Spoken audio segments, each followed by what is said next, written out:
एक को उल्टा करो, शाबाश।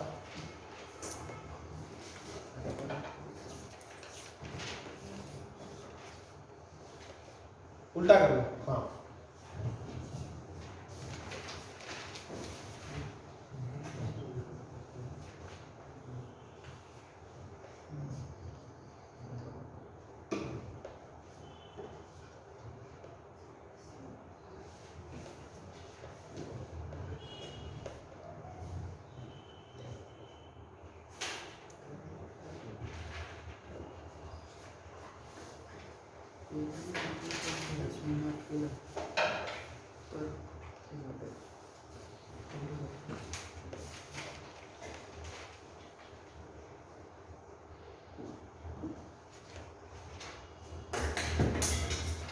So 11.3. क्या 11.3. 11.3 देखते हैं।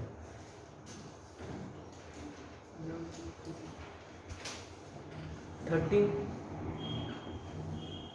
देखो ध्यान से, ये फॉरवर्ड बायस, ये रिवर्स बायस और ये फॉरवर्ड है ना। अब ध्यान से देखना, 0 12, तो यहाँ पे भी 12, यहाँ पे 0 0, तो यहाँ पे फंस गए। यहाँ पे कितना है रिवर्स बायस, इससे तो जाएगा नहीं।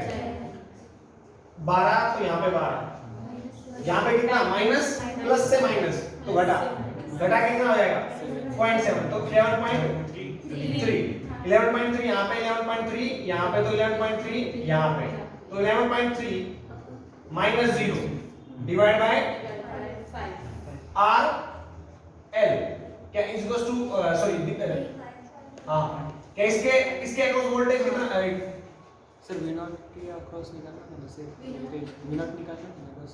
हाँ V0 ही तो निकालना था, हाँ करेक्ट करेक्ट, निकल जाएगा ना, हाँ यही तो आएगा 11.3, यहाँ पे कितना वोल्टेज आएगा, कर लोगे ना, पक्का ना, देख लो बेस्ट हो। अब दूसरी बात आ जाओ, ऐसे काफी क्वेश्चन पूछे जा सकते हैं। अब हमें क्या करना है, ये मिटा दो ना, तो अब लिखो half wave rectifier, half wave rectifier, half wave rectifier. ध्यान से देखना आप, देखो क्या होता है हाफ वेव रेक्टिफायर का, वो हाफ वेव को रेक्टिफाई कर देता है, हाफ वेव को रेक्टिफाई कर देता है। हम क्या लेते हैं, हम एक लेते हैं हमारी प्राइमरी कॉइल। प्राइमरी कॉइल कैसे तुमने देखा होगा, जैसे ट्रांसफार्मर पढ़ा होगा, पढ़ा था उसमें प्राइमरी कॉइल थी, AC alternating source of EMF हो जाता है। तो यहाँ पे जब पॉजिटिव वेव जाएगी तो यहाँ पे क्या जाएगी उसी टाइम पे साइमल्टेनियसली नेगेटिव वेव, यहाँ पे पॉजिटिव वेव जाएगी तो यहाँ पे क्या आएगा positive potential due to induction, यहाँ पे नेगेटिव तो यहाँ पे। अब तू सोच, यहाँ से यहाँ पे जब करंट फ्लो करेगा तो ये मेरे पास एक डायोड है, अब इसको मैं आइडियल डायोड मान लेता हूँ कुछ टाइम के लिए, तो मेरी इनपुट वेव जो जा रही थी वो पक्का हमेशा ऐसे जा रही होगी, जा रही थी ना, पर जो मेरी आउटपुट वेव आएगी तो पहली पॉजिटिव साइकिल के लिए यहाँ पे क्या पॉजिटिव पोटेंशियल, तो यहाँ पे उसी टाइम पे नेगेटिव हुई थी तो नेगेटिव पॉजिटिव नेगेटिव, पी से पॉजिटिव और एन से नेगेटिव, फॉरवर्ड बायस क्या कंडक्ट करेगा, कंडक्ट करेगा। और अभी इसको मैं क्या मान रहा हूँ आइडियल, तो ध्यान से देखना कंडक्ट करेगा पहली साइकिल के लिए, ठीक है। अब दूसरी साइकिल जाएगी तो अब क्या यहाँ पे नेगेटिव और यहाँ पे पॉजिटिव, तो ये क्या हो गया नेगेटिव से ये कनेक्ट है तो यहाँ पे क्या आएगा नेगेटिव पोटेंशियल, यहाँ पे क्या आएगा नेगेटिव, तो नेगेटिव से पॉजिटिव और नेगेटिव से सॉरी नेगेटिव है तो यहाँ पे नेगेटिव आएगा, नीचे पॉजिटिव, यहाँ पे पॉजिटिव है तो यहाँ पे पॉजिटिव आएगा। अब नेगेटिव यहाँ पे आया तो ड्यू टू इंडक्शन यहाँ पे नेगेटिव क्रिएट हो जाएगा, यहाँ पे पॉजिटिव है तो यहाँ पे पॉजिटिव क्रिएट हो जाएगा। अब पॉजिटिव से नेगेटिव कनेक्ट है, नेगेटिव से पॉजिटिव कनेक्ट है, रिवर्स बायस क्या कंडक्ट करेगा, नहीं ना, तो जब कंडक्ट नहीं करेगा तो कोई भी आउटपुट ऑब्टेन नहीं होगा इसके अक्रॉस, क्योंकि इसके अक्रॉस तो तब आउटपुट ऑब्टेन होता है, इसके अक्रॉस तो तब आउटपुट ऑब्टेन होता है जब इसमें से करंट फ्लो करेगा। करंट तो जब फ्लो करेगा जब ये फॉरवर्ड बायस हो, जब फॉरवर्ड बायस होगा करंट फ्लो करेगा तभी तो V IR इसमें आउटपुट ऑब्टेन होगा। अरे यहाँ पे दो वायर लगाओगे तो क्या आएगा वोल्टेज आएगा ना, इसके अक्रॉस में, वो तभी तो आएगा जब इसमें से करंट फ्लो करेगा। तो दूसरी साइकिल के लिए क्या आएगा आउटपुट 0, तीसरी साइकिल फिर से पॉजिटिव तो ये फॉरवर्ड बायस, तो फिर से ये आउटपुट आ जाएगी पॉजिटिव, फिर ये नेगेटिव, ये रिवर्स बायस, तो कोई आउटपुट नहीं आएगी। तो हाफ वेव रेक्टिफायर क्या होता है, वो बेसिकली ट्राई करता है एसी को डीसी में, किसमें, एसी को डीसी में कन्वर्ट करने की कोशिश करते हैं। अब तुम बोलोगे सर ये तो वेरिएबल, वो थोड़ा थोड़ा धीरे धीरे तुम्हें आ जाएगा कि सर एक इसमें पॉजिटिव साइकिल होती है, इसमें नेगेटिव साइकिल होती है, किसमें, एसी में। हाफ वेव रेक्टिफायर एसी को डीसी में कन्वर्ट करने की कोशिश करता है, तो वो क्या करेगा, पॉजिटिव साइकिल को कंडक्ट कर देता है, नेगेटिव साइकिल को कंडक्ट नहीं करता, नेगेटिव साइकिल को कंडक्ट नहीं करता, और इस वजह से आधी तो खराब चली जाती है और आधी डीसी में कन्वर्ट हो पाती है। अब तुम बोलोगे सर ये डीसी थोड़ी, ये भी तो वेरिएबल, एसी और डीसी क्या होती है, जो वेरिएबल हो वो एसी और जो ना हो वेरिएबल वो डीसी। समझ में आया नहीं? तो ये तो वेरिएबल है, ये तो वेरिएबल है। तो इसको सेव करने के लिए, या इसको मैं बोलूंगा प्रॉपर एसी में कन्वर्ट करने के लिए, हम एक फिल्टर सर्किट का यूज करते हैं। किसका?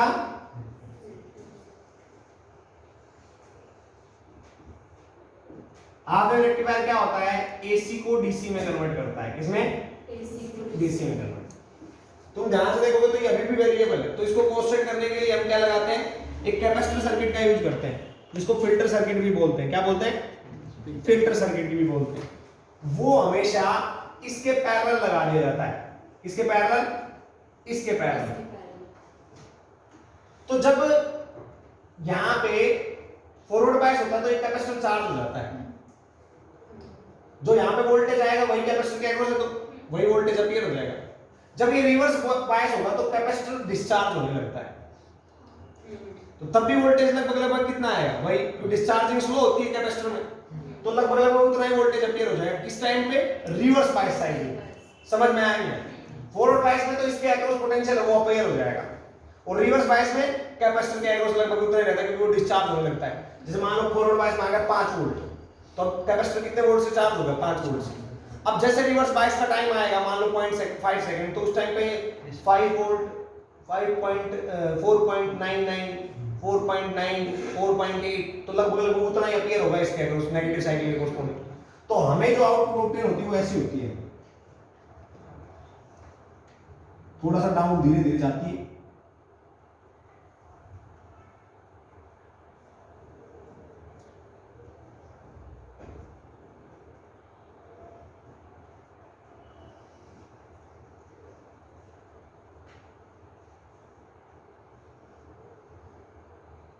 समझ में आया?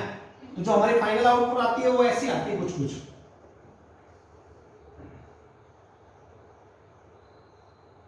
ऐसे करके, मतलब लगभग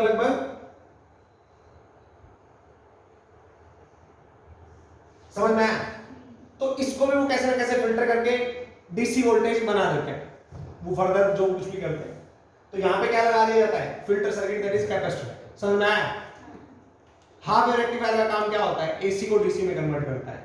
वो पॉजिटिव साइकिल को कंडक्ट करता है और नेगेटिव साइकिल को नहीं करता, ठीक है ना? तो वो क्या करता है, इस साइकिल के कोरस्पोंडिंग उसका कोई क्या बोलता है, इसको कन्वर्ट नहीं करता, केवल इसी को कन्वर्ट करता है, ठीक है ना? पहला तो काम ये हो गया। फिर इसको थोड़ा मतलब इसके कोरस्पोंडिंग इसका आउटपुट नहीं होता, तो कंडक्ट नहीं करता। समझ में आया? इसका प्रिंसिपल क्या होता है रेक्टिफायर का, कि इसका principle, it is based on the principle that diode conduct positive half cycle of AC and does not conduct negative half cycle of AC. इसका प्रिंसिपल होता है। या diode conduct electricity in forward bias and does not conduct electricity in reverse bias. तो half cycle में तो forward bias होगा और half cycle में क्या होता है? Reverse bias. तो उसी प्रिंसिपल पे ये काम करता है, उसी प्रिंसिपल पे क्या करता है? ये काम करता है। इसको बोलते हैं हाफ वेव रेक्टिफायर। क्या बोलते हैं? Half wave rectifier. इसका कुछ डाटा है जो बहुत इंपॉर्टेंट है। वो इधर पॉजिटिव तो इधर भी पॉजिटिव से, इधर भी कैपेसिटर देगा ना, तू देख ध्यान से। हां बोल। वहां पर इस साइड पे पॉजिटिव तो इस साइड पे किस साइड? किस साइड? कोई में इधर पॉजिटिव आएगा तो ड्यू टू इंडक्शन ये भी पॉजिटिव क्रिएट कर देता है उसको रिपेल करने के लिए। समझ में आया? पॉजिटिव मतलब पोटेंशियल, ठीक है, क्योंकि ये फ्लक्स इंक्रीज करेगा तो ये बोलेगा नहीं होने दूंगा, बोल। समझ में आ गया है ना, क्योंकि इससे करंट ऐसे फ्लो करेगा तो इतना समझिए एक मैग्नेट बनेगा, मैग्नेट बनेगा। तो मान लिया अगर बाई चांस इसका नॉर्थ पोल बन गया तो इसके फ्लक्स को इधर आने से रोकने के लिए क्या बनाएगा अपना नॉर्थ पोल। समझ में आया नहीं आया? पक्का ना? और इधर साउथ पोल बन गया तो इसके फ्लक्स को इसमें घुसने से रोकने के लिए इधर क्या बना देगा, साउथ पोल। तो सेम पोलरिटी आती है ना, पक्का ना? हाँ, तो ऐसे पोलरिटी बनती जाती है, ऐसे पोलरिटी बनती जाती है। अब इधर पॉजिटिव तो इधर नेगेटिव, क्यों? क्योंकि सिंपल सी बात है, इधर पॉजिटिव आ रही होगी तो पक्का यहां से नेगेटिव जा रही होगी। हाँ कि ना? हाँ कि ना? एसी कैसे फ्लो करती है पहले तो मैं ये बता देता हूँ। कई सोच रहे होंगे एसी तो पता नहीं करंट की तरह यूं फ्लो करती है या फिर यूं सांप की तरह चलती रहती है बाहर। नहीं, एसी ऐसे जाएगी, हाफ साइकिल के लिए करंट ऐसे फ्लो करेगा। देखो एसी में क्या होता है, एक बार ऐसे बैटरी बनती है तो करंट ऐसे फ्लो करता है हाफ साइकिल के लिए, थोड़ी देर बाद ऐसे बन जाती है, अब करंट ऐसे फ्लो करेगा हाफ साइकिल के लिए। समझ में? एसी में करंट ऐसे ऐसे फ्लो नहीं करता, वो ऐसे भी करता है और ऐसे भी करता है, क्योंकि पोलरिटी चेंज होती रहती है ना। समझ में आया नहीं आया? पक्का ना? पक्का? ठीक है, ओके। अब दूसरी बात आती है, अब अभी इसका तो तुम ये सोचना कि अभी इसमें पता नहीं फिल्टर यूज करते हैं या नहीं करते, तो अपन ऐसे बोलते हैं कि आउटपुट हमारा ऐसा आएगा, क्योंकि आज जब फिल्टर यूज करने लगे तो फुल वेव रेक्टिफायर आ गया था। फुल वेव रेक्टिफायर है वो बहुत एनर्जी एफिशिएंट होता है as compare to half wave, क्योंकि हाफ वेव यहां पे तो खराब चली जाती है, तो ये आउटपुट आती है। क्या आती है? ये आउटपुट। अभी इसको मैं ज्यादा नहीं समझाऊंगा, इसको तुम्हें हाफ वेव को ऐसे समझना है। समझ में आया क्या? हाफ वेव तुम्हारे लिए इतना है कि सर पॉजिटिव साइकिल के लिए आउटपुट आती है और नेगेटिव के लिए नहीं आती। जरूरी नहीं है, वो डिपेंड करता है यहां पे तुमने पोलरिटी कैसे लगाई। उल्टा लगा दोगे तो नेगेटिव के लिए आएगी, पॉजिटिव के लिए नहीं। समझ में आया ना? कभी तुम सोच रहे हो, ठीक है ना? यहां पे उल्टा कर दोगे तो नेगेटिव के लिए कंडक्ट करेगा, नेगेटिव साइकिल के लिए, और पॉजिटिव के लिए कंडक्ट नहीं करेगा। समझ में आया? ये तो था हाफ वेव रेक्टिफायर। इसके कुछ डेटा होते हैं जो मैं तुम्हें बता देता हूं, जो कैलकुलेटेड वैल्यूज होती हैं। हाँ, क्या बोल कुछ?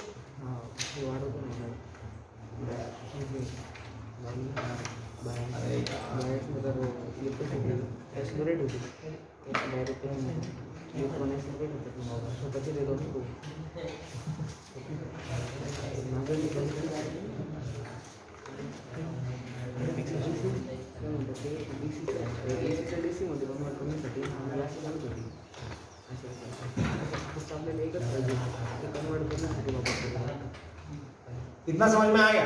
मैंने ये बता दिया था तुम्हें कि जो जीनर और उसका ग्राफ, आवाज लिया, जीनर का पहले आता है और उसका क्या नाम है, जीनर पहले आता है और उसके बाद में जो होता है वो एवलांच होता है। ऐसे बताया था क्या तुमने? नहीं बताया? नहीं बताया? तो देखो, अगर तुम्हें बताया है ना तो एक चीज और ये लिख लेना तुम्हारे डायोड्स में कि जो ग्राफ होता है फॉरवर्ड बायस में तो ऐसा होता है, वो रिवर्स बायस में ऐसा होता है और एक ऐसा होता है। जीनर में ऐसा आता है, ये जीनर ब्रेकडाउन है। क्या है? Zener breakdown. और ये कौन सा है? एवलांच। समझ में आया? ये बाद में होता है, ठीक है? ये इंपॉर्टेंट चीजें लिख लेना, काम में अगर यदि क्वेश्चन आ जाए तो लपेट दोगे, है ना?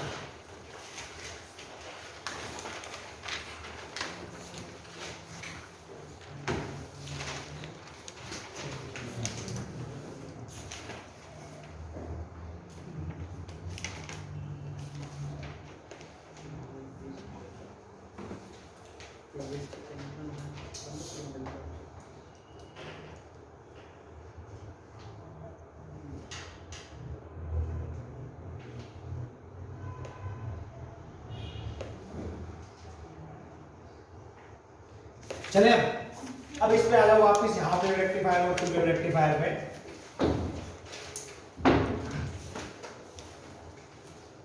हाफ वेव रेक्टिफायर क्या होता है? हाफ ऑफ द साइकिल क्या करता है? एसी की कन्वर्ट कर देता है डीसी में, और हाफ ऑफ द साइकिल को क्या रहने देता है?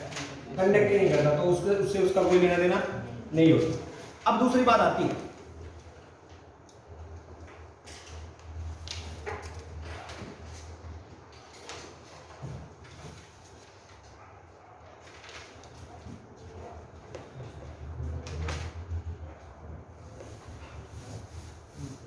हाँ देखो, एक जो एवरेज आउटपुट होता है किसमें, अभी टर्म्स है ये याद कर लेंगे, जो फॉर्मूले है, जो एवरेज आउटपुट होता है किसमें, हाफ वेव रेक्टिफायर में, वो होता है आईडीसी बेसिकली, जो यहां पे ऑब्टेन होगा, IDC basically I not by pi, ठीक है ना। जो वोल्टेज यहां पे एवरेज आता है, एवरेज आउटपुट इंस्टेंटेनियस नहीं, एवरेज, तो वीडीसी जो होता है वी नॉट बाय पाई। समझ में आया ना, आया ना? हाँ, तीसरा जो होता है कि सर जो आई नोट करंट होगा, मैक्सिमम करंट होगा, जो आई नोट आप बोल रहे हो वो कितना है, तो मैं बोलूंगा एक तो रेक्टिफायर का रेजिस्टेंस, एक तो रेक्टिफायर का रेजिस्टेंस, या तो मैं बोल दूं इसका फॉरवर्ड बायस में रेजिस्टेंस, इसका फॉरवर्ड बायस में रेजिस्टेंस, प्लस में आरएल, क्या ये सीरीज में कनेक्ट है, तो जो आई नोट आएगा वो आएगा V naught by RF plus RL. समझ में आया नहीं आया? जब यहां इस पे मैक्सिमम करंट फ्लो करेगा, जिसमें मैक्सिमम करंट फ्लो करेगा, रेजिस्टेंस क्या क्या होंगे भाई, इसके अक्रॉस पोटेंशियल ड्रॉप हो रहा है, इट मींस कुछ ना कुछ तो रेजिस्टेंस है ना, तभी तो हो रहा है ना, तो इसको मान लो फॉरवर्ड बायस में रेजिस्टेंस कुछ आ रहा है आरएफ, ठीक है, और इसका आरएल है, ये क्या है आरएल है ना। अप्लाइड वोल्टेज वी है, अप्लाइड वोल्टेज अभी क्या है वी, जब मैक्सिमम वोल्टेज के कोरस्पॉन्डिंग तो मैक्सिमम करंट फ्लो करता है, ये तो पता है ना, तो मैक्सिमम जब वोल्टेज यहां पे वी नोट होगी तो करंट क्या होगा, अप्लाइड वोल्टेज कितनी है V naught, current is basically V naught R RL plus RF, V naught divide by RL plus RF. समझ में आया ना, that is I naught, that is I naught, ये टर्म्स है जो मैं बता रहा हूं तुम्हें। फिर होता है सर आरएमएस आउटपुट क्या है, आरएमएस आउटपुट, तो आई आरएमएस आउटपुट क्या होगी वो मैं बता देता हूं, that is I naught by 2 and V RMS क्या होगी वी नोट बाय 2, डायरेक्ट पूछ ले, ठीक है। तो अब दूसरी बात आती है कि सर आपने ये कैसे बोल दिया I naught by 2 V naught by 2, तुमने आरएमएस वैल्यू कैलकुलेट की थी एसी में, की थी ना, है ना, तो वहां पे जो तुम डिवाइड, जो लिमिट लगाते थे वो 0 से 2 पाई लगाते थे, यहां पे दो पार्ट्स में डिवाइड करेंगे, 0 से पाई और 0 से पाई से 2 पाई, 0 से पाई और पाई से 2 पाई। 0 से पाई में तो हम ऐसे ही सोल्व करेंगे जैसे वहां पे करते थे, I equals to I naught sine, और पाई से 2 पाई में 0 करंट पुट कर देंगे तो उसकी वजह से 0 हो जाएगा। समझ में आया? जब उसको सोल्व करोगे तो तुम्हारा क्या आएगा, आई नॉट बाय 2 और वी नॉट बाय 2, सोल्व करके देखना तो पता लग जाएगा। समझ में आया? आया नहीं आया? उसके बाद में जो बात आती है कि सर एवरेज आउटपुट भी निकाल लिया हमने, एवरेज आउटपुट भी निकाल लिया, उसके बाद दूसरा दिया गया ripple factor, ripple factor, ripple factor निकालने के लिए, ripple factor is basically ratio of IAC divide by IDC, IAC divide by IDC, तो this is ripple factor.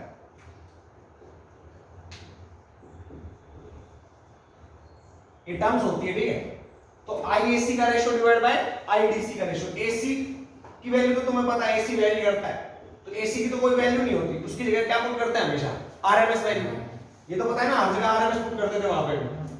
220 volt क्या है एसी, आरएमएस वैल्यू है ना, हमारे घर पे 220 वोल्ट आती है, यहाँ पे 220 वोल्ट आ रही है, क्या है आरएमएस वैल्यू है। एसी तो वरना वेरी करती रहती है, तो हम उसकी क्या वैल्यू बताते हैं आरएमएस वैल्यू, तो आईएसी इज बेसिकली आईआरएमएस, उसकी जगह क्या पुट करेंगे आईआरएमएस, और डीसी की जगह क्या पुट करेंगे आईडीसी, जो तो हाँ आईडीसी, तो इनका जो रेशियो आता है वो आता है 1.21, हाफ वेव रेक्टिफायर में क्या आता है 1.21, समझ में आया 1.21। दूसरा रिपल फैक्टर मतलब होता क्या है? रिपल फैक्टर ये है कि तुम्हारे जो रिपल्स आ रहे हैं आउटपुट में वो एसी बिहेवियर उसका थोड़ा ज्यादा लग रहा है। रिपल फैक्टर बताता है तुम्हारे जितना रिपल फैक्टर ज्यादा उतना तुम्हारा आउटपुट का एसी बिहेवियर ज्यादा। इट मीन जो हाफ वेव रेक्टिफायर है वो अच्छे से रेक्टिफाई इतना अच्छे से रेक्टिफाई नहीं कर पाता, इतना अच्छे से डीसी में कन्वर्ट नहीं कर पाता। समझ में आया नहीं आया? तो ये ज्यादा है। फुल वेव रेक्टिफायर में कम आएगा। It means full wave rectifier में जो आउटपुट का एसी बिहेवियर है वो कम होता है, डीसी बिहेवियर चाहता है, मतलब वो अच्छे से डीसी में कन्वर्ट कर पाता है। समझ में आया नहीं आया? आया ना? हाँ, तो IAC बाय IDC इसका 1.21 होता है रेशो, ठीक है।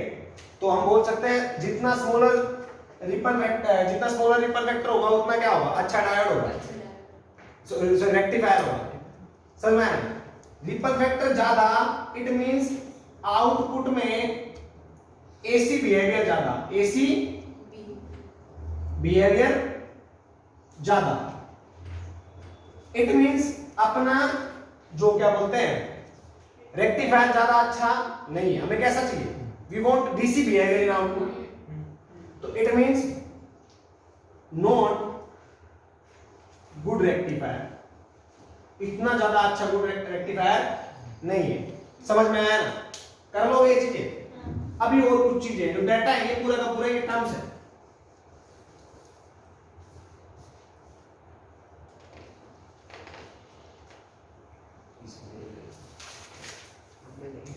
अब आती है पीक इनवर्स वोल्टेज। क्या आती है?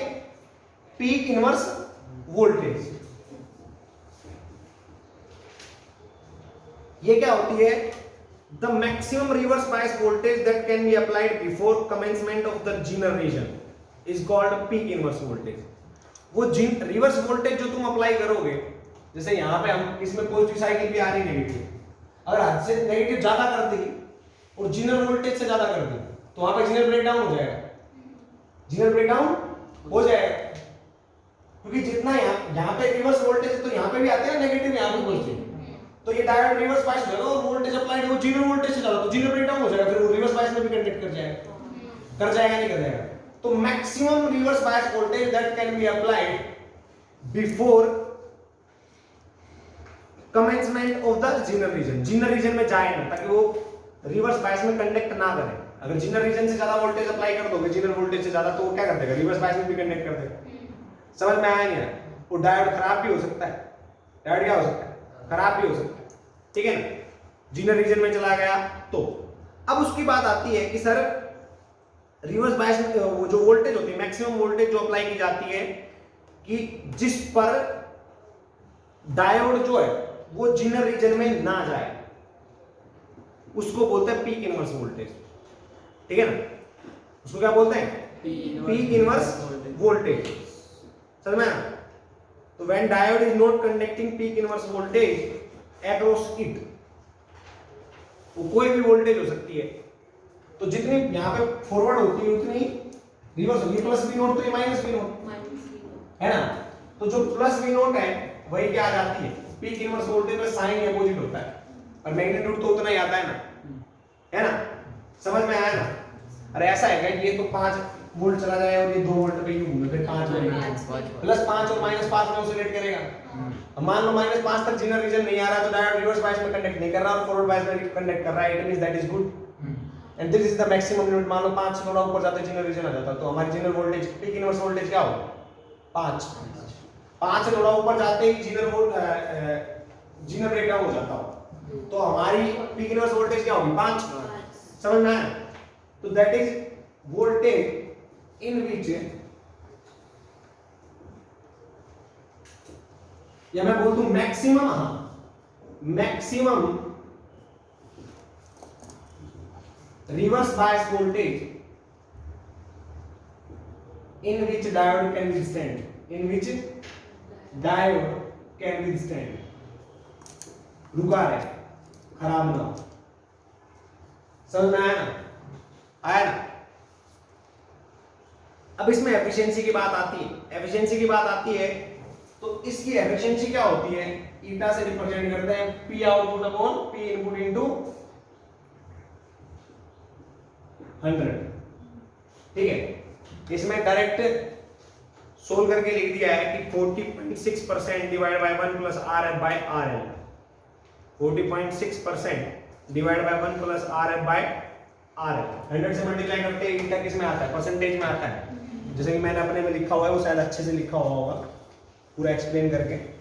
तो पी आउटपुट होती है आई एवरेज का square into R L, I average का स्क्वायर इनटू आर एल।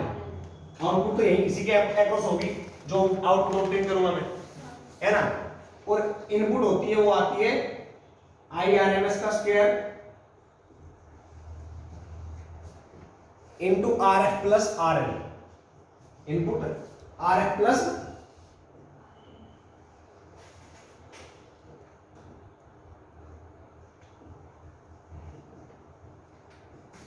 समझ में आया?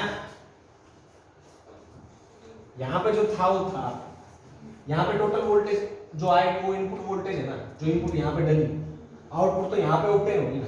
इनपुट कितनी डली, क्या वी नोट, क्या V naught is basically I into R F plus R L. तो इसलिए यहां पे लिख दिया आई आर एम एस का square into R F plus R L. Output कहां पे ऑब्टेन हो रही है, यहां पे या पूरे में, यहां पे ऑब्टेन हो रही है। तो दैट इज आई एवरेज का स्क्वायर इनटू आर एल। समझ में आया? आया ना? जब इसको तुम सोल्व करोगे इनटू 100, जब इसको तुम सोल्व करोगे तो तुम्हारा आएगा 40.6% डिवाइड बाय 1 प्लस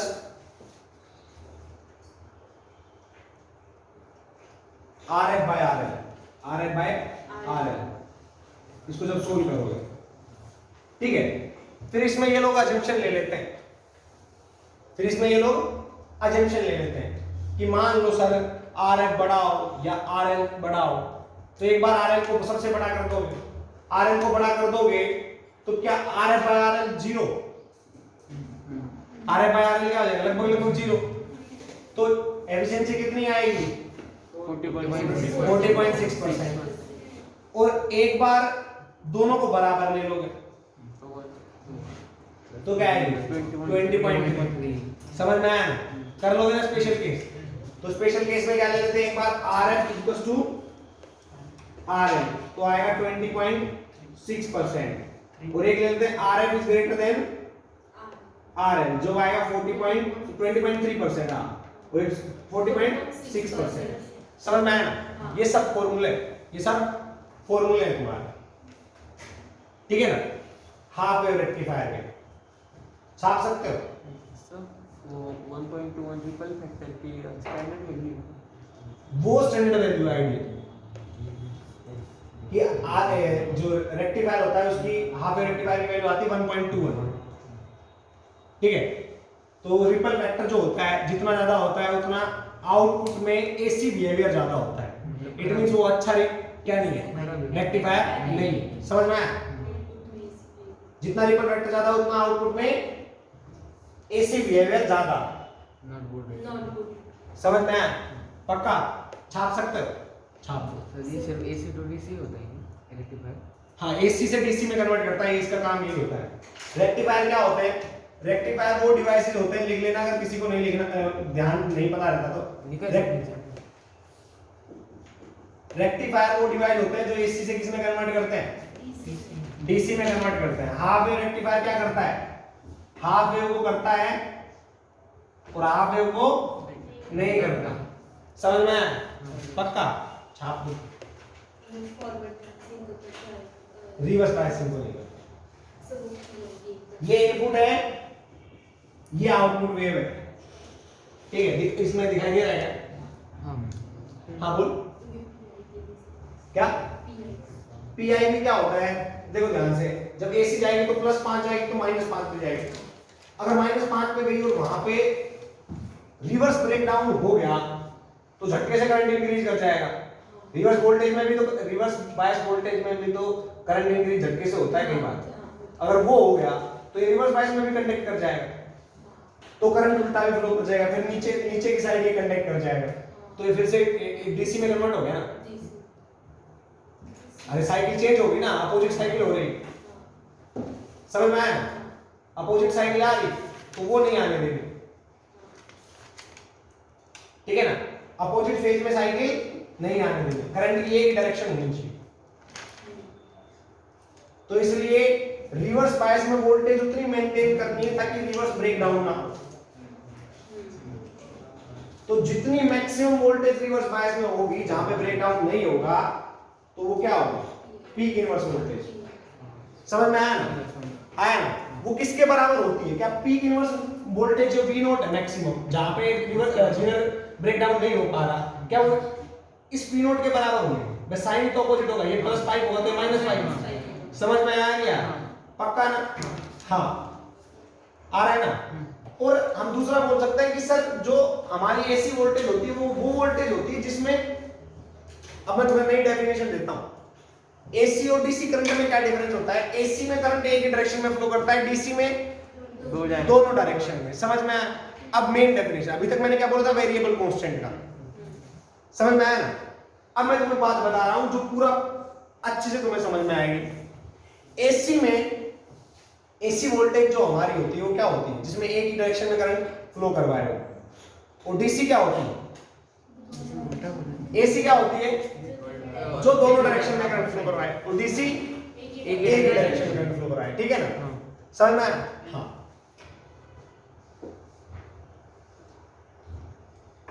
एसी में फेज चेंज होता रहता है, इस वजह से क्या होता है, करंट की डायरेक्शन भी चेंज होती रहती है।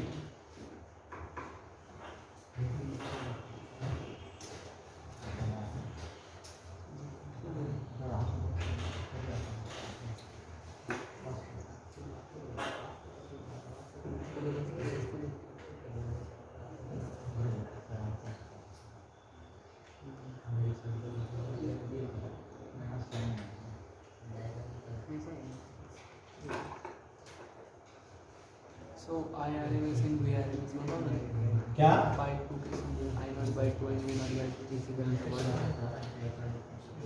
वो तो जो आरएमएस का फॉर्मूला आता है ना, अरे देखो तुमने करंट आरएमएस कैलकुलेट करना सीखा था ना, वहां पे तुम 0 से पाई 2 पाई लगाते थे ना डायरेक्ट, क्योंकि 0 से 2 पाई तक करंट होता था, I I0 sin omega t, और उसका इंटीग्रेशन करते थे I स्क्वायर RT से, जो भी कुछ करते थे तुम लोग व्हाटएवर। पर यहाँ पे हाफ साइकिल में तो करंट है और हाफ में नहीं, तो हम क्या करेंगे, 0 से पाई में लगाएंगे और 0 से पाई से 2 पाई में। तो यहाँ पे तो I की वैल्यू 0 पुट कर देंगे और यहाँ पे क्या करेंगे, जो होती है, और फिर वही फॉर्मूले में इंटीग्रेट कर दो, ये 1/2 पाई करके तो सोल्व करना है, तो तुम्हारा आंसर आता है फिर ये। ठीक है ना? इसको दो पार्ट में डिवाइड करेंगे।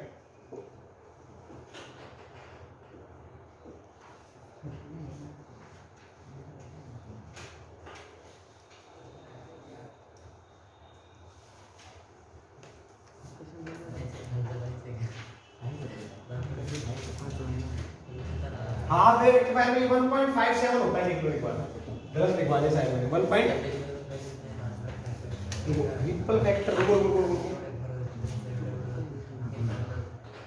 नहीं रिपल फैक्टर तो कितना होता है, 1.21 ही होता है।